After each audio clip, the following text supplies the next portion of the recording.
All right, courtesy of our friends at DraftKings, let's look at the Defensive Rookie of the Year odds for this one because, Chris, we got to ask as we move to defense, who will be this year's Will Anderson Jr., a.k.a. the Defensive Rookie of the Year? As you look at the odds board here, Dallas Turner, the big-time favorite at plus 400, followed by Laiatu Latu, the 15th overall pick in the draft of the Colts at plus 700.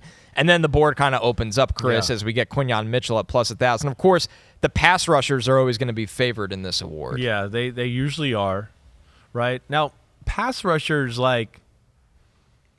there's usually a little bit of an adjustment period. It's rare that somebody comes in like Will Anderson and just kicks ass, right? Extremely. I was kind of thinking about this before we went on air, just going like, wait, who's the last rookie to come in as an edge pass rusher and kind of tear the league up? Nick Bosa? Right? I mean, I think that's it. I would think. And what was that? Even with that tearing it up, it was like, 12 sacks maybe? Right. 11 and a half? He wasn't Nick And he Bosa was looked yet. at as very pro-ready and well-schooled and ready to go in that department anyways, right? He had 9. So he had 9, right? That was a big year, right? What was Will Anderson last year? 8.5? 9? I was going to say, Will was 7. Exactly. So this, again, our brains are being a little bit clouded here with this. We're sold with the sexiness of these pass rushers, and history would say that there is an adjustment period. Again, they're no longer the freakiest guy just right there all the time. It's the NFL, and then, oh, wait, not only are you not the freakiest guy, the other guy across from you knows how to use his hands better, knows all these techniques that are better than you do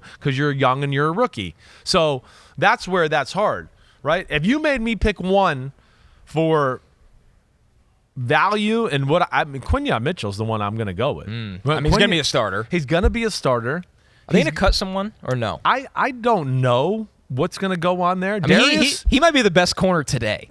I think he is. And then I think you couple it like we talk about with all these things. You want to talk about team and what's there to help you, right? They got a pass rush that's going to make teams, the quarterback, throw the ball quicker than he wants to. Mitchell is the kind of guy that'll take a chance and jump something and go, nah, we're blitzing here. I think they're going to throw it quick. I'm going to get the pick 6. He would be my dark horse. He would be my dark horse guy. But the Latu one is the other one that if you're going to ask me, I do, because it's Gus Bradley. They're going to go line up wide. Don't think about a whole lot. Just run to the quarterback. And that'll be, I think, a good fit for him. So the reason the odds board's set that way, too, 4 of the last 5 Defensive Rookie of the Year winners were pass rushers, right? So it's Will Anderson last year. Yep. Sauce Gardner was the outlier. Yep. Micah Parsons, Chase Young, Nick Bosa. Ooh.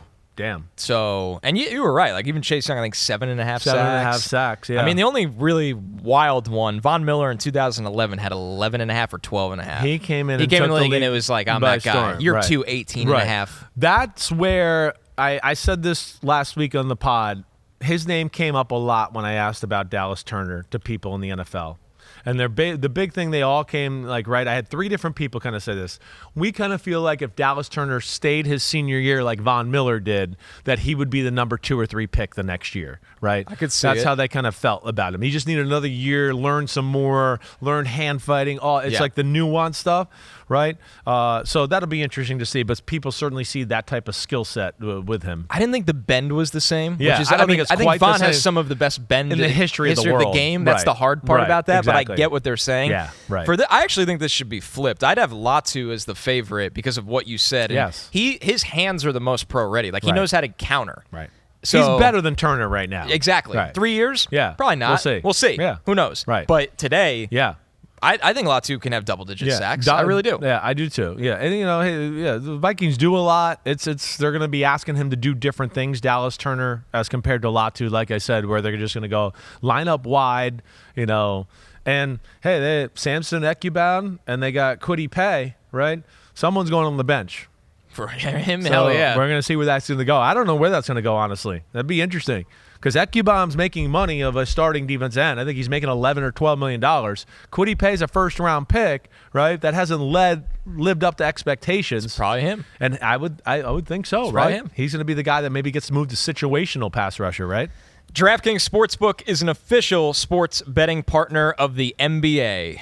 And during the playoffs, new customers can bet $5 and pocket $200 in bonus bets instantly. Download the app and use the promo code UNBUTTONED when you sign up. DraftKings Sportsbook, the crown is yours. Yo, homies, what's up? I know it's the offseason, but it's never the offseason on Chris Simms Unbuttoned. Me and Ahmed Fareed are going to be here for it all. You know, we got free agency. We're going to break it all down.